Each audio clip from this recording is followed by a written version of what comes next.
ಹೆಂಗದರಿ ದೊಡ್ಡ ಮಂದಿ ಚೌಳಿಕಾಯಿ ಪಲ್ಯನ ಮಾಮೂಲಿಯಾಗಿ ತಿಂತೀವಿ. ಆದರೆ ಜವಾರಿ ಚೌಳಿಕಾಯಿ ಪಲ್ಯನ ನಾವು ಭಾಳ ತಿನ್ನೋದೇ ಇಲ್ಲ.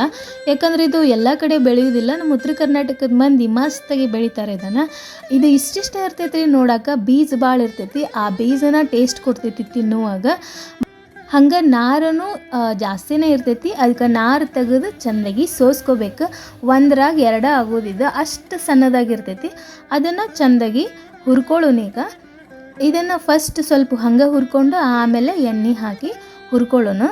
ಇದನ್ನು ಮಾಮೂಲಿಯಾಗಿ ನಮ್ಮ ಮಂದಿ ಉಳ್ಳಾಗಡ್ಡಿ ಮತ್ತು ಮೆಣಸಿನ್ಕಾಯಿ ಬೆಳಿತಾರಲ್ಲ, ಆ ಸೀಸನ್ಯಾಗ ಚೌಳಿಕಾಯಿನೂ ಒಂದೆರಡು ಬೀಜ ಹಾಕಿರ್ತಾರೆ ಹೊಲದಾಗ, ಮಸ್ತಾಗಿ ಬೆಳಿತಾರೆ. ಇದಕ್ಕೆ ಮೇನ್ ಇಂಗ್ರೀಡಿಯೆಂಟ್ ಗುರೆಳ್ ಪುಡಿ. ಹಂಗೆ ಹುರಿದು ಪುಡಿ ಮಾಡಿ ಇಟ್ಕೊಂಡೇನಿ. ಆಮೇಲೆ ಒಂದು ಪಾತ್ರೆ ಬಿಸಿ ಮಾಡೋಕ್ಕಿಟ್ಟು ಎಣ್ಣೆ ಹಾಕಿ ಜೀರಿಗೆ ಸಾಸಿವೆ ಹಾಕಿ ಕರಿಬೇವು ಹಾಕಿ ಮತ್ತು ಉಳ್ಳಾಗಡ್ಡಿ ಹಾಕಿ ಚೆಂದಾಗಿ ಮಿಕ್ಸ್ ಮಾಡ್ಕೋಬೇಕು. ಉಳ್ಳಾಗಡ್ಡಿ ಚೆಂದಾಗಿ ಫ್ರೈ ಆಗಲಿ. ಆಮೇಲೆ ರುಚಿಗೆ ತಕ್ಕಷ್ಟು ಉಪ್ಪು ಹಾಕಿ ಮತ್ತೆ ಒಂದ್ಸಲಿ ಕೈ ಆಡಿಸ್ಕೊರಿ. ಆಮೇಲೆ ಮೆಣಸಿನ್ಕಾಯಿ ಹೆಚ್ಚು ಹಾಕಕ್ಕೆ ಹೋಗ್ಬೇಡ್ರಿ, ಪೇಸ್ಟ್ ಹಾಕಿರಿ. ಆಮೇಲೆ ಅರಿಶಿಣ ಪುಡಿ ಧನಿಯಾ ಪುಡಿ ಹಾಕಿ ಚೆಂದಾಗಿ ಮಿಕ್ಸ್ ಮಾಡಿ ಹುರಿದಿರೋ ಚೌಳಿಕಾಯಿನ ಹಾಕಿದ್ರೆ ಮಸ್ತ್ ಪಲ್ಯ ರೆಡಿ ಆಕೈತಿ. ಇದಕ್ಕೊಂದು ಸ್ವಲ್ಪ ನೀರು ಹಾಕಿ ಕುದಿಸ್ಕೊರಿ. ಬೀಜ ಜಾಸ್ತಿ ಇರೋದ್ರಿಂದ ಬೇಗ ಕುದಿಯಂಗಿಲ್ಲ ಇದು.